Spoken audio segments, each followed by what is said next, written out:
કચ્છ બાદ હવે મોરબીના ટંકારાના ખેડૂતો લડાયક ભૂમિકામાં જોવા મળી રહ્યા છે। કોંગ્રેસના કિસાન સેલના પ્રદેશ પ્રમુખ પાલ આંબલિયાની આગેવાનીમાં જે કંપનીઓ દ્વારા ખેડૂતોના ખેતરોમાં વીજ પોલ નાખવામાં આવી રહ્યા છે તેની સામે ખેડૂતો પોતાનો આક્રોશ વ્યક્ત કરી રહ્યા છે। આમાં વડગામના ધારાસભ્ય જિગ્નેશ મેવાણી પણ મેદાને આવ્યા છે અને તેમણે શું ચીમકી ઉચ્ચારી છે વિગતે વાત કરીએ। વૈષ્ણવજન તો તેને કહીએ જે પીડ પરાઈ જાનાને રે।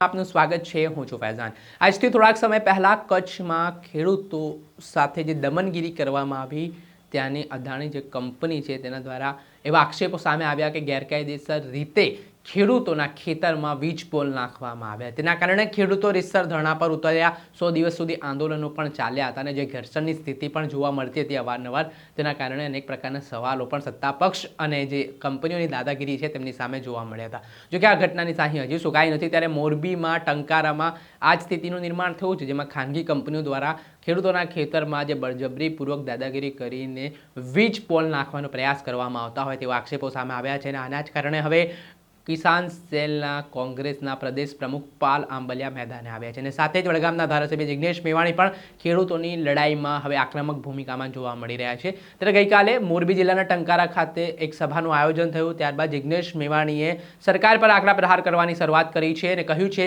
કે આ ખાનગી કંપનીઓની આ પ્રકારની દાદાગીરી છે તે ગુજરાતના ખેડૂતો ક્યારેક ચલાવી નહીં લે ને આગામી દિવસોમાં આનો જડબાતોડ જવાબ આપવામાં આવશે। પહેલા તો સાંભળો ધારાસભ્ય જિગ્નેશ મેવાણીને। અદાણી અને અંબાણી 15 લાખ કરોડની સંપત્તિના સંયુક્ત માલિક બન્યા પછી કયા જન્મમાં ધરાશે? મને એ સવાલ થઈ રહ્યો છે। એક કરોડપતિ, અરબપતિ, ખરબપતિ માણસની ભૂખ, એની પૈસાની વાસના સંતોષાતી કેમ નથી? જ્યારે દ્વારકાના, જામનગરના, ટંકારાના, મોરબીના ખેડૂતો એક સૂરે કહે છે બી અમારી મરજીની વિરુદ્ધ અમારા ખેતરમાં તમારી પૈસાની હવસ માટે લાઈન ના નાખો તો કંપનીવાળાએ પ્રોજેક્ટ લઈને ઘેર જતા રહેવાનું હોય અને કંપનીવાળા માનતા ના હોય તો ભારતીય જનતા પાર્ટીની જે સરકાર ગાંધીનગરમાં બેઠી છે એણે અને જિલ્લા કલેક્ટર તંત્રે કંપનીવાળાને સીધા કરવાના હોય। આ તો કંપનીના પ્રાઇવેટ માણસો પોલીસને આગળ ધરી પોલીસને ખેડૂત વચ્ચે ટકરાવ પેદા થાય એવું કરે। ખેડૂતોએ રેલીઓ કરવાની, ધરણા કરવાના, અરજીઓ કરવાની, આવેદનપત્રો આપવાના, આજીજીઓ કરવાની, ટ્રેક્ટર રેલી કાઢવાની, હાઈકોર્ટમાં જવાનું, સુપ્રીમ કોર્ટમાં જવાનું, આવી લોકશાહી હોય? રવિશંકર મહારાજ, ઇન્દુલાલ યાજ્ઞિક, ગાંધી અને સરદારનું ગુજરાત આવું હોય? એટલે તમામ ખેડૂતો વતી અમારી એક જ માગણી છે કે ખેડૂતોની સામે તમે ટણીને પાવર ના કરો। પાવર કરવો હોય તો કંપનીઓની સામે કરો। એક ગામની અંદર કલેક્ટરશ્રીની સમક્ષ લોકોએ રજૂઆત કરી કે કંપનીવાળા ફૂલ દાદાગીરી કરતા હતા। આ બિલકુલ યોગ્ય નથી। આપણું ગુજરાત આવું ના હોવું જોઈએ અને તમારે ખરેખર આટલી બધી ઉતાવળો હોય તો દરેક ખેડૂત જેના ખેતરમાંથી તમે વીજ લાઈન કાઢવાના છો 5-5 કરોડ જમા કરાવી દો ને એમના ખેતર, એમના એકાઉન્ટ પેલા વાત પતી જાય। તમારે 2-5 લાખમાં ખેડૂતને પટાઈને પોલીસને આગળ કરી, તંત્રને આગળ કરીને, દાદાગીરી કરીને એમની મરજીની વિરુદ્ધ લાઈનો નાખવી છે તો આ તો ગુજરાતના ખેડૂતો ચલાવવાના નથી।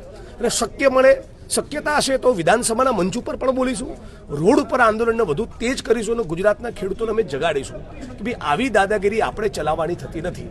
કંપનીઓ તાબડતોબ સુધરી જાય એ ગુજરાતના હિતમાં છે।